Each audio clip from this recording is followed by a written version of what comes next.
Good evening, everybody. Welcome back to another episode of A Spot of Hope with a very great and special guest. He's a dear friend and brother of ours, our city clerk in Dearborn, Mr. George Rani. George, thank you so much for being here. Appreciate your time in advance. Thank you for allowing me to be here. Of course. Really appreciate it. Thank Absolutely. We appreciate you. Appreciate all that you do, all that you did. Guys, thank you all for your continued support and motivation as well. Thank you for sharing the video, making comments, and liking the video. Please make sure to continue to do so we can reach more people every single day. Big shout out to WhatsApp Media Network and all the sponsors of WhatsApp Media Network, especially Sling Arabic TV, over 130 Arabic channels, Mushahada Plus, BM Sports. If you'd like to get a free membership for a whole week, all you got to do is to get in touch with the WhatsApp Media Network staff as soon as you can. Happy holidays, everybody, and of course, big shout out to the Spot of Hope sponsors. We've got Princess Bakery, Mangoes Dearborn, Tahamas, Lemo Express, and Ali Sharara, Sunshine 21. Thank you all so very much for your continued support since August until now. And, you guys never fail to support us. Thank you so very much. A few things before we get started with our great guest this evening. I'd like to say that this is going to be the last episode of 2019. Next week, on Tuesday like this time, the WhatsApp Media Network will be hosting a Christmas show filled with a lot of cash and a lot of gifts. So make sure that you stay tuned to that. And then also on the 31st, I will not be available to be here. So therefore, I'll be back on the first Tuesday of January. That is going to be on the 7th, with new motivation and same energy and even more energy. So guys, any questions, any concerns you have for our guest? Again, Dearborn City Clerk of Dearborn, Mr. George Rani. Please make sure to leave it in the inbox or the comment box, and make sure that you share the video so we can reach more people. George, welcome back, and thank you so much once again. Thank you. Congratulations, you just got married last year. Yes, I did. I'm very happy. Awesome. I tell people I held out as long as I could. Yes. And I finally found somebody that's wonderful. Yes, and big shout out to Maria, his wife. She'll be so mad at us if he does. Yeah, why didn't I say, yes. How Maria, are you? Yes. Yes. Yes, so. Maria is a great, congrats and thank you. And also I know that you went through some hard time when your mom passed away. Yes, I did as well. So we're sorry about that once again, even if it's like 3 years ago. Yeah, it's actually been 2 years. 2 years. I'm sorry. Yeah. I remember that you postponed your wedding. Yes. Because of that. Yeah. George, before we start with your child, I just want to highlight the fact that I know you since 2014. Yep. And the first time we met at Leon's restaurant, and yes. This holds a very special part now because of the Goodfellows. Yeah, that's right. Big shout out to Sam and everybody else, the family of Leon's. They're amazing staff, very hospitable, very generous, very nice. And then we met at Henry Ford College. You had an event over there, and I went there and I bugged you for a few minutes talking about all the advocacy stuff, and we still do until now. And then you were my guest also one of a similar show like this in 2016, and then we started to meet regularly until you became a city clerk. So we'll talk about all of that. Okay. I just want to just honestly highlight this because this is incredible how time passes. It is. So we've been friends now for exactly, a long absolutely time. Honored. Yeah. George, tell us about your childhood and where you were born, raised, and your background. Please. Yeah, well, I was born in Detroit. I call myself a Dearborn resident, or lifelong Dearborn resident, but the truth is I was born in Detroit, but my parents moved to Dearborn when I was only two and a half. So I don't have very many memories. So that's only 30 years ago. Yeah, right. Yeah, thank you for being so kind about that. But it's been a little bit more than that. But just a little bit, huh? So I've been a Dearborn resident actually since I was two and a half years old. Sure. And I went to basically all Dearborn schools. I actually went through Ten Eyck, and then I went to a Catholic school for a while, St. Martha Catholic School, and then I went to Stout.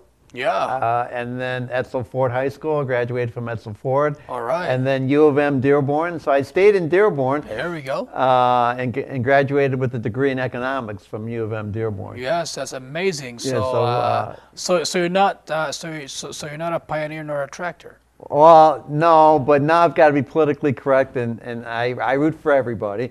But Yes. I'm a T-bird. Of course. I'm a Thunderbird in my heart. Yes. But yeah, so it was funny because when I went to Etzel Ford back, now you're talking about in the 70s, so I am Yeah. dating myself. 10 But, years ago. Yeah, but there wasn't a lot of Arab Americans in the school at all. Uh-huh. And so when you told people that you were Syrian or you were a Lebanese, it was kind of like, Shocking. what?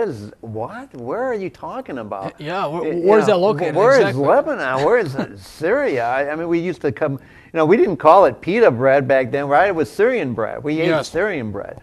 Uh-huh. And I kind of like, when my friends came over to eat at my house, they would have Syrian bread and they would have kibbe and they'd go, Yes. what is it? You're eating raw meat? Are you kidding me?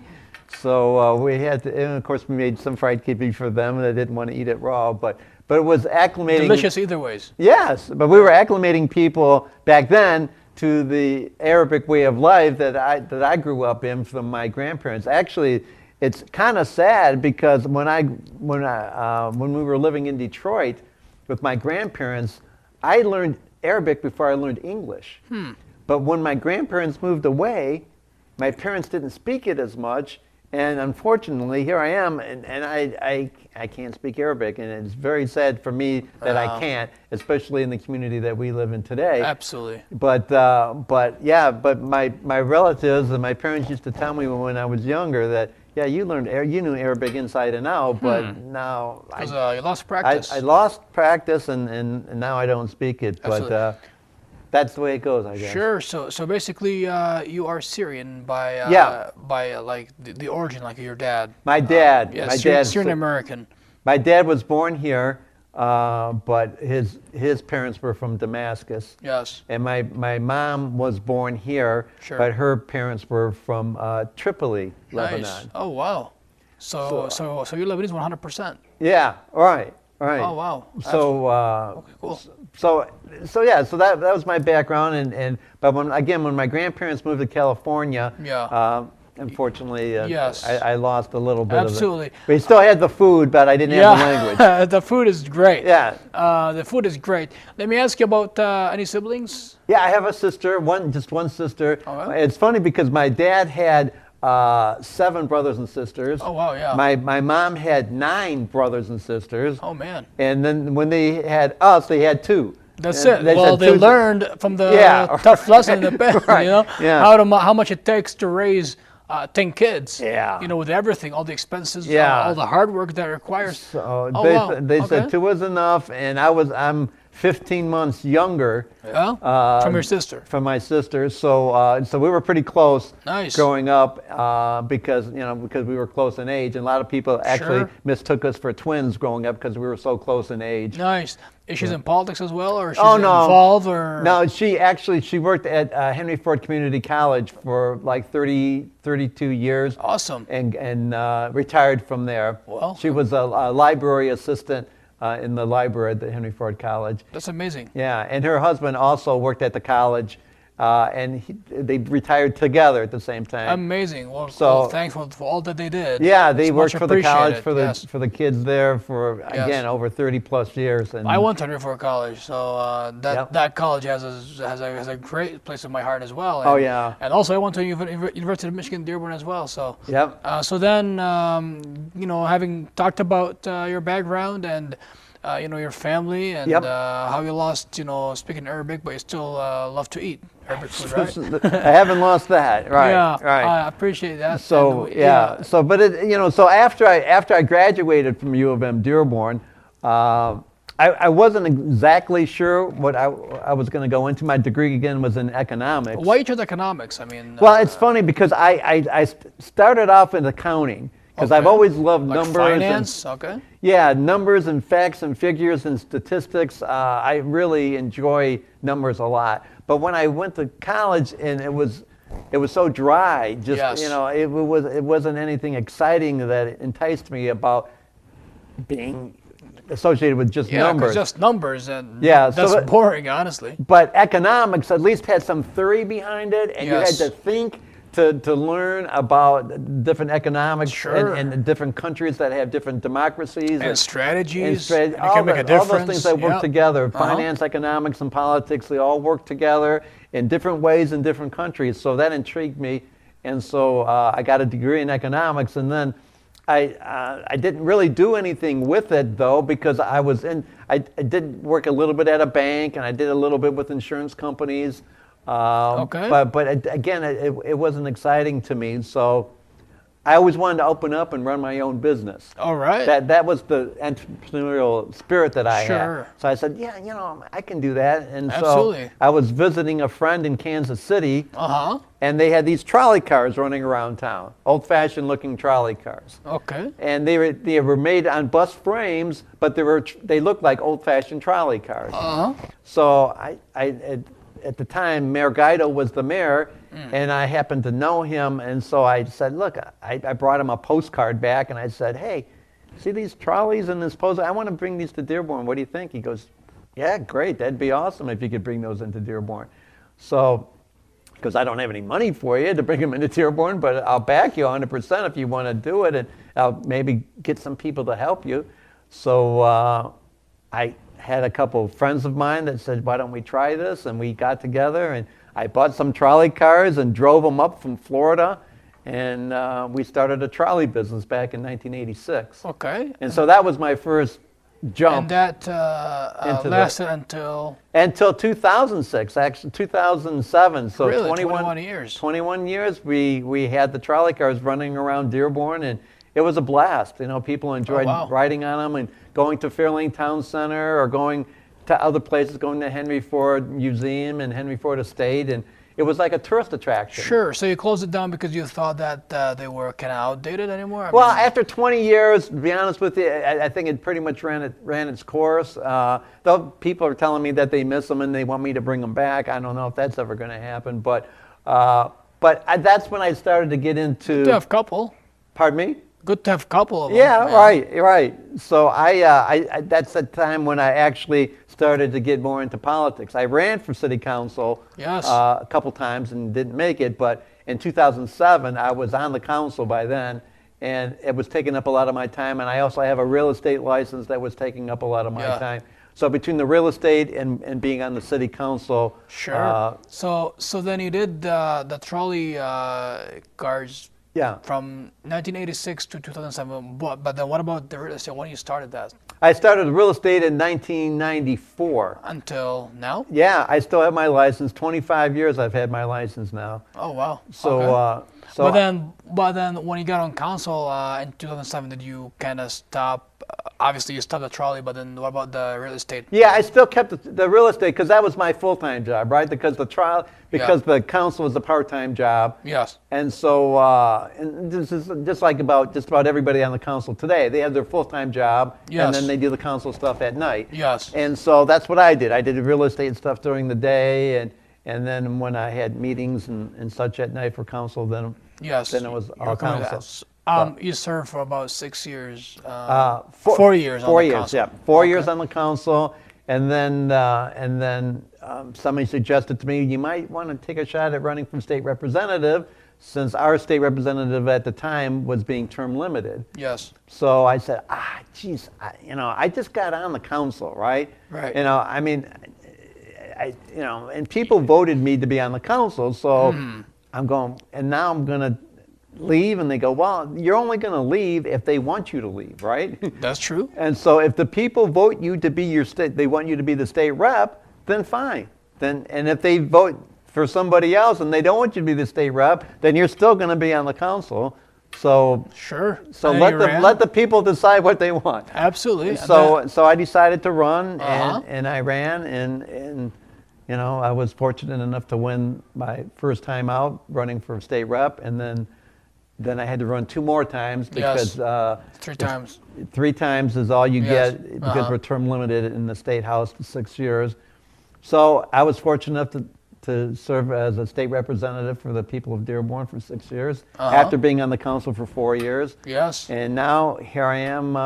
2 full years by the end of this year. And that's right. At the end of this year, it'll be 2 years. So that's 12 years total. Yeah. That's excluding, of course, we're not talking real estate, we're not talking the trolley, we're not talking, Yeah. so, So yeah, but people say Yes. I'm a lifetime politician, Yeah. which I mean, I guess I don't know, but it's only really been 12 years that I've been a politician, right? 12 years that I've been elected. It's a long time, and Yeah. and wish you much more about success. And obviously, as you said, if people did not want you, I mean, they would not voted you in. Too. Yeah, 'Cause, you know, one of you the, earned about 20,000 votes 2 years ago. I had the most votes of anybody 2 years ago, which really was satisfying to me because Yeah. I wasn't expecting that. Congratulations, well Thank you. deserved. Yeah. Yeah, I mean, there's a lot of good people on the council, Sure. and the mayor has done a great job and been around a long time too. So for me to come out of that election with the most votes was Yes. pretty gratifying. I think about 19,000 or so. I think close to 20,000. Yeah, that yeah. was amazing. Yeah. Absolutely. So before we continue, I just want to highlight our audience, and then we'll come back Okay. to you. We'll talk about first time when you ran for state rep. Okay. How was it and how did it feel like? So we'll get back to you, George. All right. So guys, again, thanks so much for watching. Please make sure that you leave any comment to our great guest. George Rani was born, raised here, so his mom and dad, but they were from his dad is from Syria, his mom from Tripoli, Lebanon. So he's been in our public service for the past 12 years. He's a University of Michigan Dearborn graduate. So again, thank you guys for all the comments. Any questions, please make sure that you leave it. Also, big shout out to all the Spot of Hope sponsors: Lemo Express, Mangoes Dearborn, Tahamas, Princess Bakery, and Ali Sharara Central 21. Thank you all so very much for your continued support and motivation. Again, reminder that What's Up Media Network will be hosting a Christmas show next Tuesday, so please tune in to a lot of gifts, even cash money as well. So stay tuned to the details. And then one more time, I'm going to say this as well, which I will repeat it toward the end, that this is the last show of mine. In 2019, we're going to start again on Tuesday, January 7th, the first Tuesday of 2020. George, you're going to come back.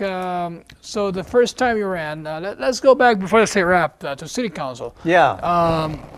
What was the premise or the centerpiece of your campaign platform back then? Do you remember? Well, it was back. The first time I ran for city council was back in 1997. Okay. So. Okay. So when you were like 30 years old or something. Yeah. Exactly. Okay, Yeah. So I was actually pretty close to that. Yeah. So you were young, right? Young and ambitious. So I was 30, and it was a couple of city council people that were already on the city council that said, "Hey, George, you should try running because you've had your trolley for 11 years now, and people know you. You're the trolley man. You're the trolley guy." Awesome. So I had the trolley logo on my campaign literature and on my go. campaign signs. Nice. And I had it, vote for the trolley guy, because everybody knew me as the trolley guy. So did you used to make your way to the meetings using a trolley? No. Actually, it's funny because I didn't even drive the trolleys that much because my eyesight is not very good, and so those trolleys are like 34 feet long and about 10 feet wide, and that eyesight is not good? It's not good at all. Okay, well, so now I feel even more with you. You see that? Yeah, my left eye is really bad, but God bless anyway, you. so I couldn't drive the trolleys, so I sat in them quite a bit on the parking lot and cleaned them and whatever, but I didn't drive them that much. Well, but I used the trolleys as a catalyst to get people to know me. So since when you had eyesight issues? Oh, since I was 2.5, 3 years old. I was wearing glasses at 3. Oh wow! So then, despite this challenge, you never really gave up, and you said, "Yes, I can start a business like anybody else." Yeah. And you did that, and you proceeded with it, and you became one of the most famous people in Dearborn. Well, you're and very that's kind, and that is proven by all the election results. Well, I had a terrible eyesight growing up, and it hampered me from like riding a bike or playing with kids or hitting a baseball and stuff like that. I couldn't do. I mean, because my eye-hand coordination was way off. Absolutely. I think I can relate. Yeah. Yes. So, but you just keep plugging along. Yes. And the Yes. same thing kind of happened when I was running for office, right? Because I ran in 1997 Sure. and I lost. Uh-huh. And I ran in 2001 and You I lost. lost. Okay. And then I ran in 2005, and guess what happened in 2005? I lost again. 3 times. 3 times I lost. Yet you never gave up. 3 times. So with all these adventures, you never gave up. And then finally, I was fortunate enough to get on the council, and then from that time on, I haven't lost since. I haven't lost that. I haven't- And I hope that you won't. Yeah, well, I hope not. I hope that you won't, I hope yes. I've proven myself in the people's eyes and the residents' eyes, and Absolutely. I think you've done a great job. And again, winning all these elections, big numbers, speak volumes. So that's what happened. 2007. Then you ran for state representative. well, I ran for state rep, so I won the election. So I finally won an election in 2009. Okay. And that was the crazy thing, because I won in November of 2009. Okay. But in October of 2009, So 1 people month started back. asking me to run for state rep Okay. the following year in 2010. Okay. And I go, don't you think I should win one race first before I run for something else? Because at that point, I hadn't won. I was on the council because of the circumstances, unfortunately, when Mayor Guido passed away. Yeah. And then Jack O'Reilly ran for mayor and won. And so that made a vacancy in the council, and I moved up. Yes. I moved up into the council seat. But I had never officially won a race yet. So I said, let me try to win a race first, and then I can make my decision on what I want to do in Sure. 2010. So in 2009, I came in 3rd place, which was pretty good. Yes. So I came in 3rd place, and then after that, I said, okay, I might have a shot to win this thing in 2010. So in 2010, I was on the city council, but I was running that year for state rep. State rep. Yeah, and that was a whirlwind experience, because once you deal with state politics, you get everybody involved, doing commercials and doing all kinds of literature for you. Yes. And pumping in a bunch of money into the campaign, because they wanted Bigger money, they is it? wanted me to win that seat. I mean, Yes. my party wanted me to win that seat, Yes. so they had to do everything they could to make me win that seat. And a lot of things that they did, I didn't even know about. I didn't know they were doing a commercial, and all of a sudden somebody said, we saw a commercial on TV. I go, What? somebody's running a commercial about me? I mean, is it my opponent running against me? And they go, no, it's your commercial. I'm going, my commercial? I've got a commercial? I'm going, well, Oh, wow. nice to know. Oh wow. Yeah, Okay. so that's I mean, it's pretty in-depth. And it gets a little bit weary, because they've got you running all the time and Yes. and talking and raising money, raise money, you got to raise money. And so it was a little intimidating to me, Sure. but we got through it, of course. Yes. And I won. And 3 times. Yeah. yeah, and so, but I really enjoyed being in Lansing, because Sure. you really get to make a difference there. Absolutely. I mean, if you can write laws that go into the books as Michigan state laws that affect everybody in the whole state, that's some pretty important stuff. That's history. Yeah, That's right. great And public service. those That's, laws will that's always be lasting there. difference too. Yeah, I mean, right. The great impact. And speaking of that, can you share with us like maybe the most memorable or a significant law that you either introduced? Well, bill that you introduced, yeah. or that you helped, like co-sponsored or championed? My first one was very special to me, because it was a law to help veterans. Lots of times when veterans, they come home from serving in any branch of the military, they've got a lot of knowledge that they've learned, right? Yes. Whether it be in engineering or mechanical, automotive mechanical work, or plumbing, or whatever, electrician. But when they come back to Michigan and they want to get a license, they have to go through like a apprenticeship and training for that. And lots of times there's a big gap between the time that they get out of the service and they get a job, because they have to do all that training. So I sponsored a bill, actually it was my bill, that said, hey, if you've got that training already in the military, that should count. Yes. That should count toward getting an electrician's card or a plumber's card or a welder's card, because you've already done it.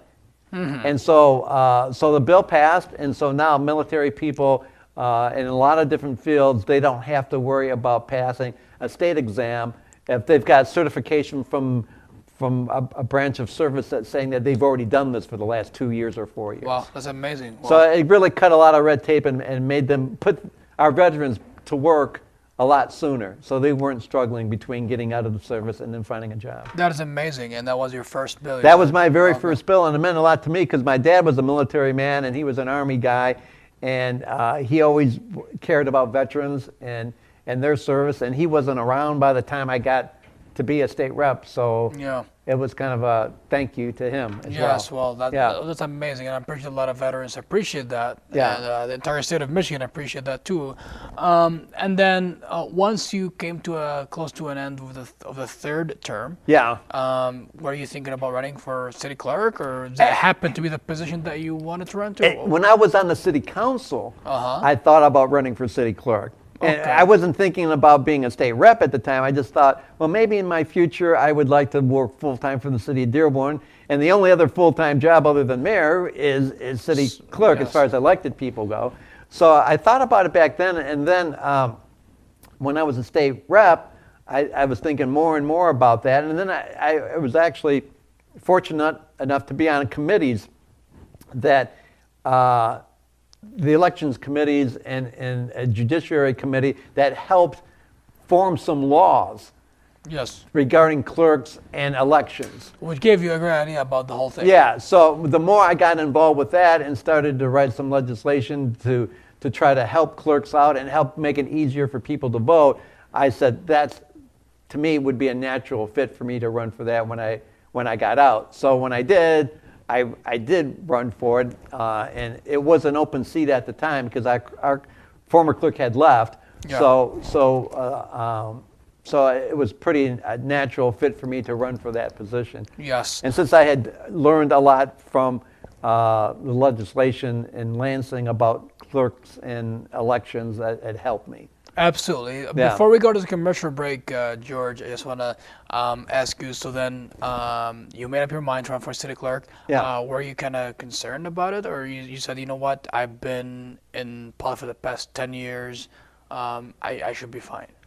I was a little concerned about it, but unfortunately it was the time that you had mentioned earlier that my mom was getting sick and not feeling well. And so my heart, to be honest with you, was not 100% in it at the time. And so she got sick and unfortunately passed Sorry about that. just right before that election in 2017. So I was hoping for the best. I thought my background would carry me through the things that I had done on the council and the things that I had done in the state legislature. I thought that those were very important attributes that I had that would push me over the top, and it worked. And is that what happened? Yeah. All right, that's amazing. So after the commercial break, George has given you an idea. We'll be talking about the city clerk, like you've been since your second full year. Yep. What has been done and what it's about to do, and then we'll talk the next half of the show about the community and the future of the city clerk and George Rani. Guys, we're just gonna go out for a brief commercial break, then we'll be back.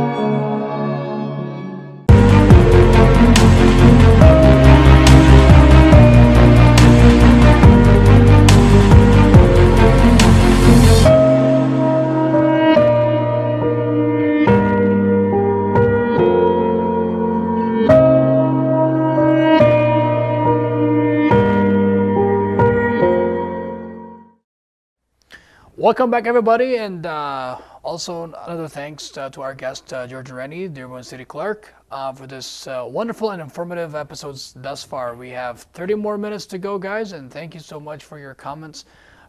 Please keep on sharing the video and liking it, as well as every other episode of this show and all the other shows on WhatsApp Media Network. so you can receive everything that is new, motivating, and inspiring.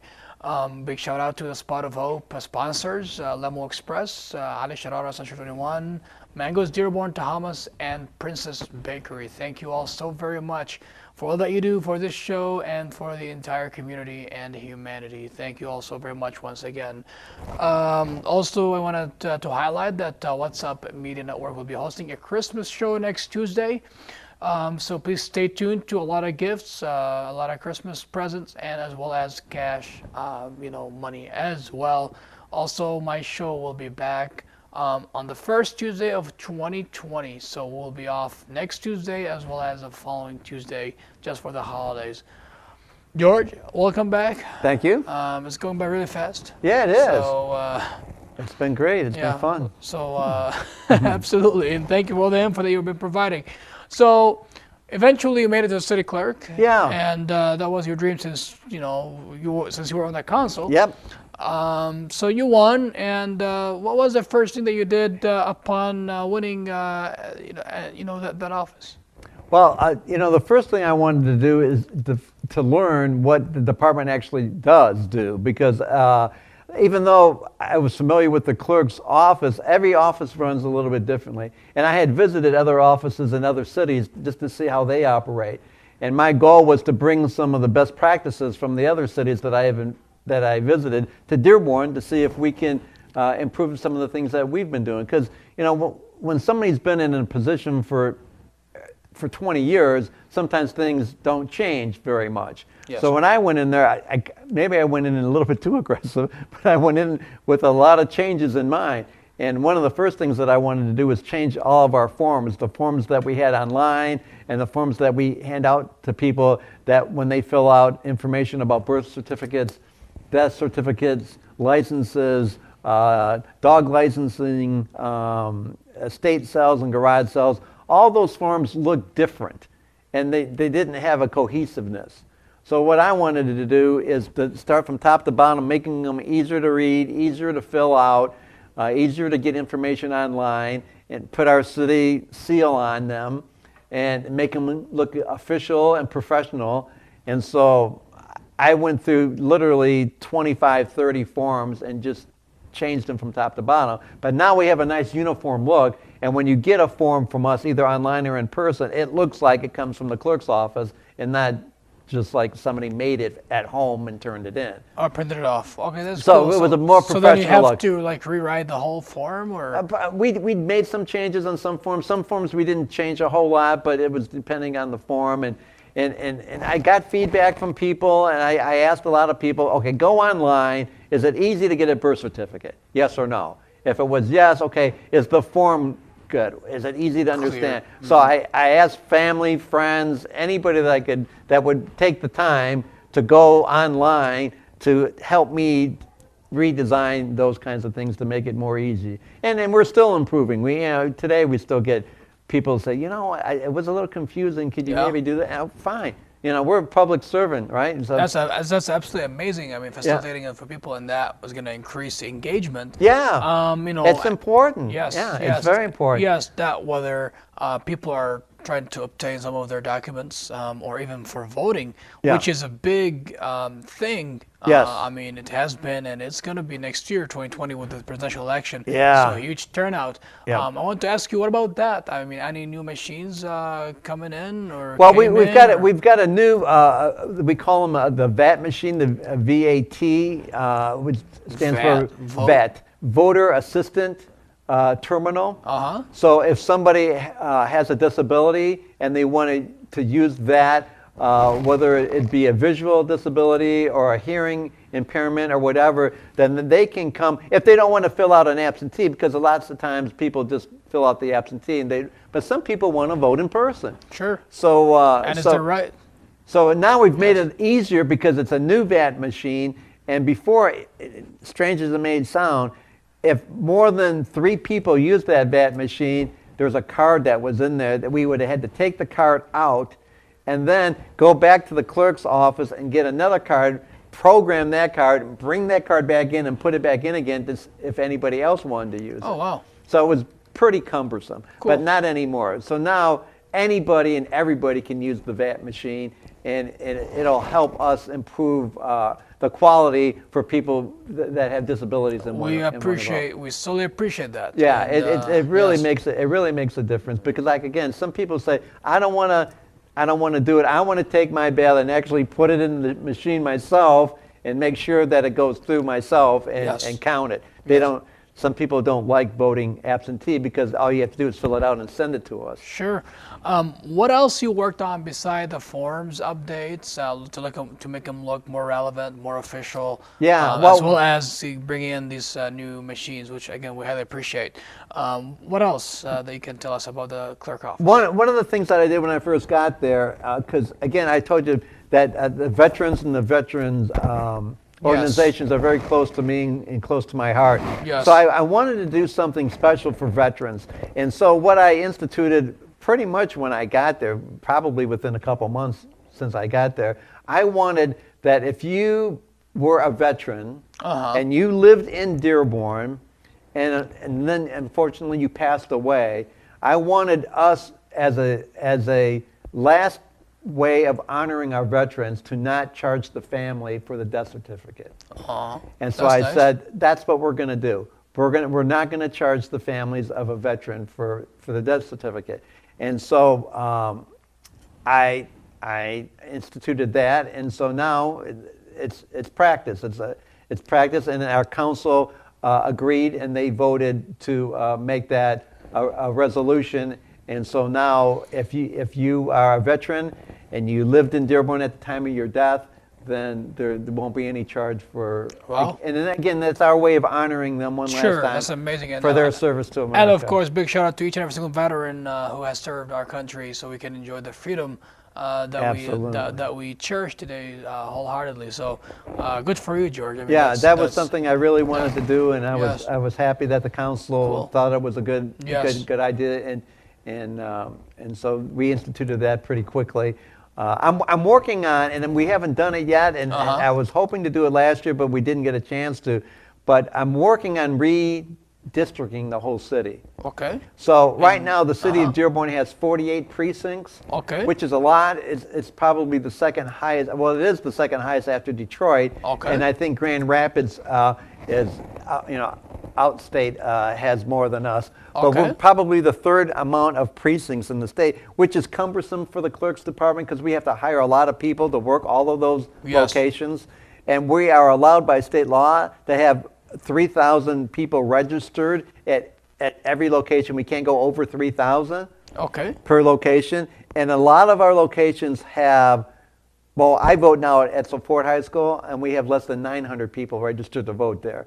And I'm thinking, such a big place like Etzel Ford High School, we should have more people voting there. There's a lot of parking, a lot of access, a lot of space in their auditorium for people to vote, and accessible, very easily accessible. Absolutely. So we should do more. So we might have to change some districts and move some people around. And I know people like to vote where they used to vote. Yeah. But we're going to try to make it so even more accommodating to you guys in the office as well. Yeah. So from 48 precincts, you're talking about dropping it down to maybe 30, 32, something like that. Oh, wow. Something a little bit more manageable. We'd like to also vote at Forts in high school because we used to vote at Forts. So you're almost hitting the school buildings, kind of. Yeah, just about every place where people vote now are in school buildings. Yes. Because of the parking. You know, they've got the great parking. And then the accessibility and the space and everything else. Yeah, we've got some churches also and some church parking lots. We're looking at possible mosque locations for voting as well. Nice. So we're going to completely revamp it. We're going to get input from everybody in the community to make it because we want I'll set up a committee where we'll meet and we'll talk about the best locations and to space everybody out, because we don't want everybody voting in one area, then all of a sudden another area like Etzel Ford, there's nobody voting there, and it doesn't make any sense. Yes, well, that's an amazing idea, especially if this committee is widely spread around the community, and the entire community from east to west, south to north, absolutely, gets to play a role. We want to make making the insights. Yes. When is this? I know it might take time to become finalized. Yes. But when you're going to start the discussion about that? We're going to probably start the discussion not in 20, but probably 21, because 20 we're going to be so busy with 3 elections, right? The presidential primaries in March, and then the August primary, and then the November election. So it's going to be pretty difficult to get.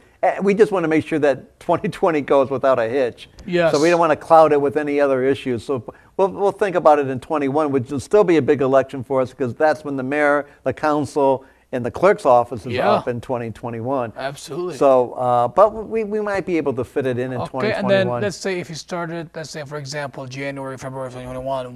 When would that be done? Like the same year? Or we would need approval. I have what's called an election commission that I have to get it through the election commission. They have to agree upon it to move forward, and then the state also has to agree upon it. Looking at all the numbers, making sure that they're all pretty equal, and then we're not loading up like 2,800 people voting in one area and only 800 voting in another area. So yes. Let me ask you, to balance it out. Absolutely. Let me ask you too. I mean, are there any committees now that the community might be interested in it and participating through the clerk office? Like any committee that people can sign up to be part of? There isn't one specifically set up for clerk and clerk business. But now that you've mentioned it, maybe that's a good idea. Maybe we should have a clerk's commission just to talk about all of clerk's issues and clerk issues and voting, mainly election issues. Exactly, election issues. Concerns that can be addressed beforehand. Yes. Even the VAT machine can be given into trial. Like give it a shot beforehand. Well, that's a very good idea. And actually, we will have the VAT machines available. Yes. And I'm going to make sure that they're available this year to people. If you ever wanted to come in and test them and give us your opinion on them, then we can. In March, right?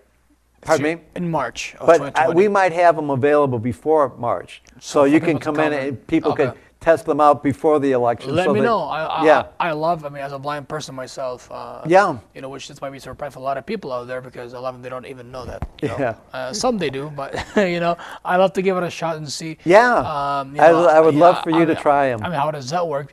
Because I hope that it's not going to take forever for that machine to read like the entire instructions and the entire ballot. I'm wondering, is there any way where you can maneuver skip over? Let's say, I voted for the president I want. Let's say there are 4 seats and there are 20 people running, and I already know the 4 people I want to vote for. So instead of going through the whole 20 people, just to save time and to pave the way for others to vote, is that a possibility? I never tried this new one, to be honest with you. And since it's a new machine, those are good questions. So we'd have to figure that out. Okay, well, let me know. I'm more than happy to come in and play around. Not to mess it up, but to play around with it.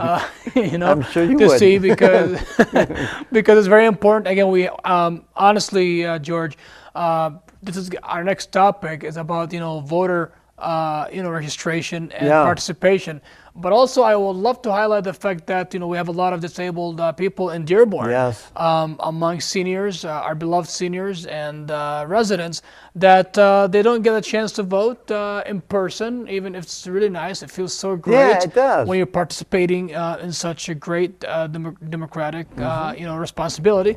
And then they just want, or they just say, you know what? I don't want to do absentee. If I'll be out of town, I might consider it. But so that's why also this is going to be great in motivating and paving the way for a lot of the disabled population. To know that they have something that is there for them. So let me know whenever you have a chance. To do that, yes, I will certainly. So let me know, and I'll love to come give it a shot, and then make sure that people know about it too. Another thing that we did for seniors, I got a call from Henry Ford Village, the senior community there. Absolutely. And they had an issue because a lot of the folks there don't drive anymore. So they don't have a driver's license. Yes. And a lot of them don't have state IDs. And they love to vote. Yes. So now you don't need your driver's license or a state ID, but it's a lot easier if you do. Because if you don't, then you have to sign an affidavit on the back saying that you are who you are and that kind of thing. But so they said, George, what can we do? These people can't leave here and go to the Secretary of State and get, of course they don't drive anymore, so they won't want a driver's license, but they need the Michigan IDs or whatever. So I called the state and they said, well, we have a program if you want us to come by. Okay. So they have what's called the state, I forgot what they call it. It's like a truck, a mobile truck. Like a mobile van? But it's bigger than a van. And, Okay. and they came to Henry Ford Village, and people could come in, and they come in one door, and there's tables there and set them up, and they can get them their state IDs. They can redo their driver's license if they want their driver's license renewed. That's and amazing. then like 2 or 3 weeks later, they send them it in the mail, and we've done that now 3 times at Henry Ford Village. How successful it is. Oh, people love it. That's people awesome. absolutely love it. So they said, George, thank you so much for now the state of Michigan comes to us, so they don't have to go to the Secretary of State and wait in long lines or whatever. Yes, and the convenience. Well, that's really amazing. And yeah, is it the same for voting over there? Do they have a precinct over there, by the way? They do have a precinct there. They have their own precinct there. Okay, so nice. it makes it it's easy. It's a big for village them. too. I mean, they have over I think 1,300 or 1,500 registered voters there. Yeah, I'm telling you, it's a big precinct. So Henry Ford Village is a great place. And they vote. They have one of the highest percentages of voter turnout. Yes. Every election. They are the decision makers. Yeah, right. Nearly every single election. Yes. Yes.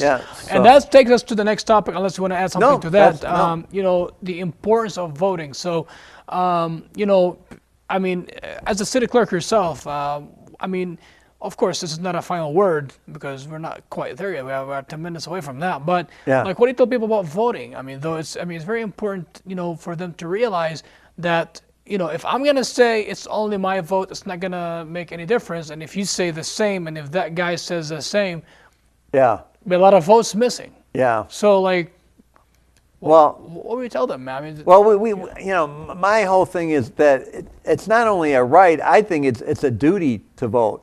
You know, because it's your voice that can change the way things are. And as people have said before me, you have really no right to complain about our elected officials or the way things go if you didn't vote. If you didn't make your voice heard. If you didn't make your voice heard, then somebody else will speak for you. Do you want people speaking for you? No, you want to speak for yourself. So you never want anybody to speak for you. You want to speak your own mind, your own points of view. And that's why you have to get out and make your choice. Yes. Make your well-informed decision. And we've done good in Dearborn. Sure. I mean, our voter registration in Dearborn is one of the highest in the state. It really is. Absolutely. Thanks to the League of Women Voters. Yes, of course. They go out there to the high schools and colleges all the time. Yes, everybody, of course, collectively, so we don't forget anybody. But let me ask you this question. Besides senior disabilities and the importance of voting, what about bilingual? Like when it comes to, you know, because, you know, we have a lot of, you know, Arabic speakers. Yes. You know, and that might not, you know, be able to read the ballots, or they might not even know, for example, like who to vote for, or what the thing is. So sometimes some people, some campaign representatives, you know, might be influencing these people as they're making their way in. What do you guys do as city clerk to make sure that everything is straightforward and good to go? So my goal in 2020 is to hire election workers that are bilingual, and that we can station them at strategic places throughout the city of Dearborn. And if somebody has a bilingual issue, then we, as the city clerk's office, will send somebody there if they're not there to help them. And if we have 6 to 10 of these bilingual people working for us and being paid as an election worker that day, and that will be their only job, is to decipher the ballot for people that have a problem with the language barrier. That's amazing, because I think that's going to help a lot. You know, and then it won't be anybody influencing them one way or the other. It'll be an official from the city of Dearborn helping them get through the ballot. Yes, and I will mention about the influence. I didn't mean any particular campaign by any means. Just that I know that if you don't speak the language, and I do, I might just, you know, influence and sway your you know, your vote choice. So that's why knowing that you are about to do that next year. Especially again for the presidential, then we have the congressional. We have what do we have next year? We have school board. School So board in we have a November. lot of decisive. Yeah, state rep is yes. up again. Yeah. Yeah, state rep next year too. Yeah, that's. Yep. Oh man, this year flew by really fast. Yeah, George, yeah. So there's a lot going on. yeah, there's a lot of going on. So Yeah. it's a lot of stuff that A lot of people judges deserve. too. We have a judges race this year too in Dearborn. Oh wow, next year, right? Yeah. Yeah. Next year, and then the mayoral will be for the city council 2021. Yep. Alongside your office. Yep. So given all these great updates that you already talked about 2020 being busy with all these elections coming up in March, August, and November, and 2021 hopefully trying to implement the redistricting for the city so you can have less precinct with more productivity and voters kind of registration and participation. So given all these details, since and I know that you are so thirsty, maybe because you talk a lot. I mean, I ask a lot of questions. No, so sorry, appreciate your okay. patience. What's next for George Rani? Since you kind of talked about the city clerk.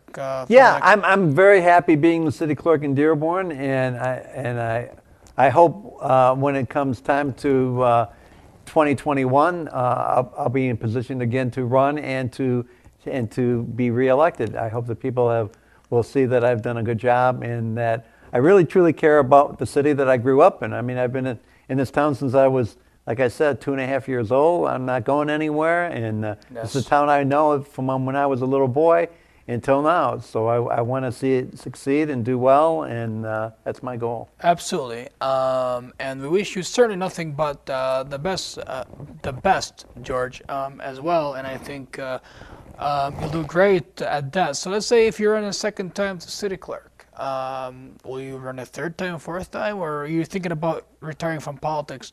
Or who knows, maybe even a bigger position. No, I think right now my mind's set on being the clerk for at least another 4 years. My final 2 on this term, and then at least another 4 years. But if I was thinking ahead, probably I would think one more term might be it after that. So you're talking about 10 more years. About 10 more years. Yeah, Beside 2 more now, years plus. yeah.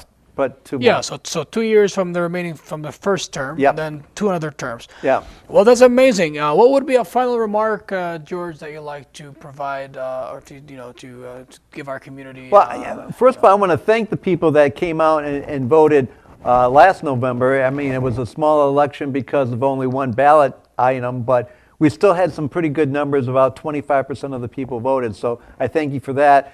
The presidential primary is coming up in March 10th. And I'm hoping that you will see how important that one is as well. And we're always looking for election workers.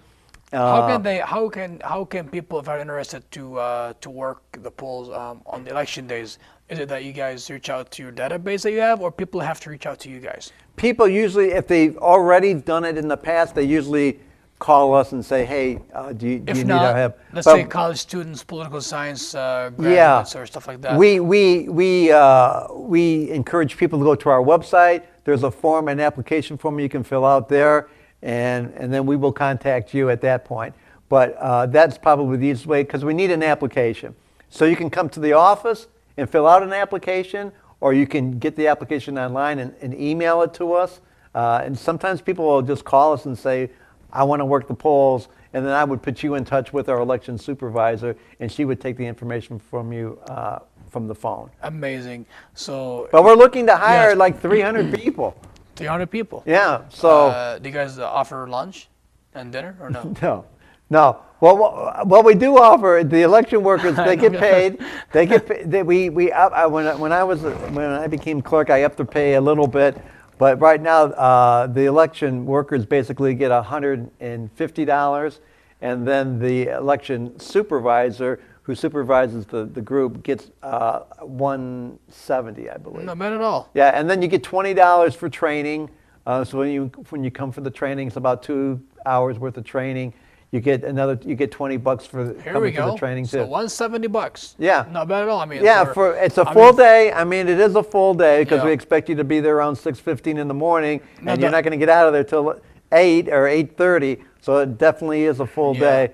But it goes by fast, just like this interview went by fast. Sure, no, exactly. I know, right? And then the best time for that would be August. I mean, I know it might be so hot, but not freezing. Yeah. like this past November. Well, not to discourage people, but it's a lot of fun. Yeah, it is. I mean, yeah, of course you're indoors, Yes. so you're probably going to be located in a school building somewhere, and we try to locate you in in an area where you're familiar with. Yes. So if you have a particular school that you went to or you're fond of and you know people in that particular district, then we'll try our best to put you in the district where you're most familiar with. And I'm not guaranteeing anything, but I'm hoping to up the pay before March to be even a little bit more. So one last question. So about the March, at least since it's coming up, Yeah. even less than 3 months to go, is it the windows open to apply or not Yes, yet? yes.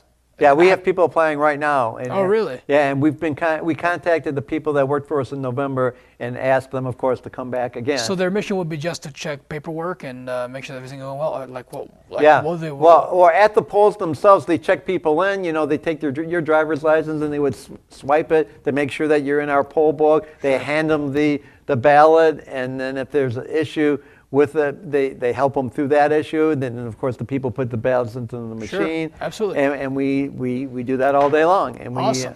So we work with them and with that. And if we are a high-tech kind of person and you're really good with computers, we might have you help setting up all the computers, all the tabulators at the beginning of the day, and then also troubleshooting in the middle of the day, and then closing down the machines at the end of the day. Nice, that's amazing. So we've got a lot of different responsibilities, Sure. whatever you feel comfortable with. Well, I highly encourage all of you guys to apply. I mean, Yeah. especially our students, especially Yes. and those who love to put in some community work and make some cash too, because it's very important to experience such a democratic process and be part of history. To be honest Absolutely. with you, because, Absolutely. yes.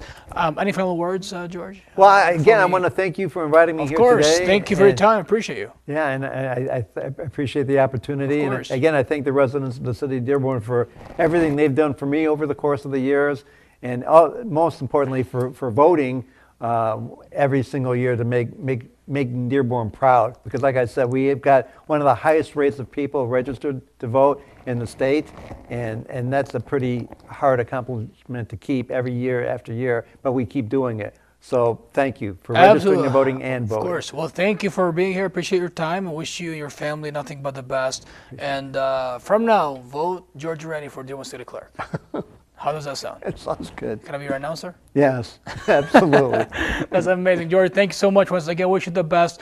Thank you. And happy holidays to you, your wife, and your sister. And God bless your mom Thank and your you. dad's souls. Thank you. And we'll see you around. And anything that we can be of any assistance here from WhatsApp Media Network or Spot of Hope, please do not hesitate to reach out. And we'd love to help in any way, shape, and form. So thank you and God bless you. And thank you for all that you do. Guys, we come to an end. As George said, this was an extremely fast episode, yet very informative and very motivational.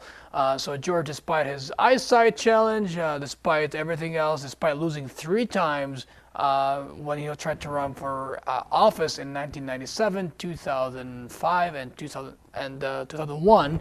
So I skipped that, but I remembered. Yet he ran and he won, and he has been serving through his business that was closed in 2007 for 21 years, and then through real estate until now, and then city clerk and state representative and city council for the past 12 years.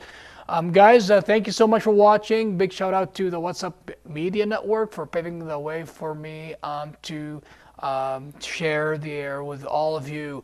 Every Tuesday at 7:30 with some amazing guests like George tonight. Also shout out to all the sponsors of WhatsApp Media Network, Sling Arabic TV, over 130 Arabic channels, BM Sports, Mushtahada Plus. To get a free membership for a whole year, all you gotta do is to get in touch with one of the WhatsApp Media Network staff. Also shout out to Spot of Hope sponsors. We've got Tahamas, Mangoes Dearborn, Princess Bakery, Ali Sharara Century 21, #1 team in Michigan and the States, as well as Lemo Express. So thank you all so very much. Once again, guys, WhatsApp Media Network will be hosting a Christmas show next Tuesday, the 24th. A lot of gifts, a lot of presents, cash money, so stay tuned and, be a big part of that. Also, this show will be off next Tuesday and the following Tuesday for the holidays. We'll be back the first Tuesday of January. So I wish you all a Merry Christmas, Happy Holidays, and be warm, be safe, and don't eat much. Have a good night. you.